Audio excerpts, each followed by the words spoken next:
We are days away from the August 8th release of Weapons. It's time to do the weigh-in. Here's what you need to know before the main event.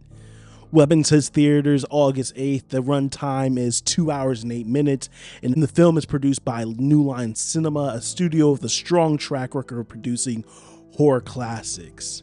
So for the director and cast, the movie is being written and directed by Zach Cregger. Cregger is best known for Barbarian, considered one of the best horror films of 2022, and personally one of my favorites. One of the best qualities of the film was its structure. It played with my expectations, shifting tones effortlessly. It was a very smart horror film, so I have no doubt Weapons will deliver the same. However, one thing to watch for is the absence of Jordan Peele. Cregger's first attempt at a horror film was Barbarian. And during that process, Peele gave him a lot of advice and even offered notes after seeing some of the early cut of the film. Now, when we get to acting, we have Julia Gardner and Josh Brolin leading the cast. I love the casting of Julia for a few reasons. Number one, have you seen her in Ozark? If you want to stop me, you're gonna have to fucking kill me! Ruth Langmore is an incredible character. Number two, she has a great face for horror. I don't know what it is. It's the rosy cheeks, the pale skin, or the things that she does with her eyes, but it just screams put her in a horror film. And lastly, she looks like she'll lose a classroom full of white kids. It's that simple, folks. Now for Josh Brolin, all I have to say is I'm glad Pedro Pascal did not get the role. Josh Brolin is a great actor with a strong resume. He also fits the role of the concerned parent. If Pedro was in this movie, I just assumed that nigga did it already. So thank you, Pedro Pascal, for turning down this film. I'm sick of you. Is the hype for this movie real? Fuck yeah, the hype is so real.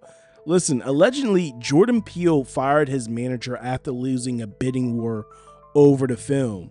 Studios like Universal, Netflix, and Sony TriStar were all in, with Netflix reportedly offering the most money. But New Line Cinema was able to lock it down by offering 8-figure payday, a guaranteed green light for production, final cut privileges for Cregger, interest in the back-end deal, and also giving it a guaranteed theater release date. Now, to take it a step further, the test screening went so well, they moved the release date up from 2026 to 2025. Some early viewers even said they would compare this film to some horror classics like The Ring and Sleepy Hollow. The marketing for this film was simple but effective. They went with a creepy but realistic approach. I woke up one morning in April and saw that New Line Cinema was tweeting grainy surveillance footage of kids running off in the night. That shit was creepy as fuck. It looked real. Personally, horror movies dealing with kids and dolls always sends my anxiety through the roof, higher than Doshi. I ain't gonna hold you. And the website and posters kept the same unsettling energy going. So marketing wise, I think this movie has no issue. Honestly, the budget was 38 mil. I definitely see them breaking even this whole weekend, or at least making it back by week number 2. This movie will make money. People do want to see this. The marketing has been great. What to watch for? I wasn't sure what type of horror this would be. I saw some people saying this would be like a metaphor for school shootings. I'm not gonna lie, I hope that's not the case. I don't think that's the case based off some trailers. One of the trailers shows that there's salt on the ground, separating a child from his, I guess, parents.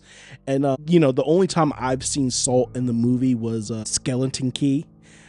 So it definitely looks like we might be dealing with somebody supernatural that might know some like magic or whatever, or just some spells. And also in the trailer, it shows somebody ringing a bell. So I definitely feel like we are dealing with someone with some supernatural abilities. Overall, Weapons is 100% a movie you should be seeing in theaters. It's an original horror film that multiple studios fought over, and some people might have even lost their job because of it. It stirred up quite a buzz. It's creepy, and it has serious talent behind it. So if I was you, I would grab your popcorn, grab your drink, and get ready for summer's most anticipated horror film. It's just casual cinema, bro, and I'm out.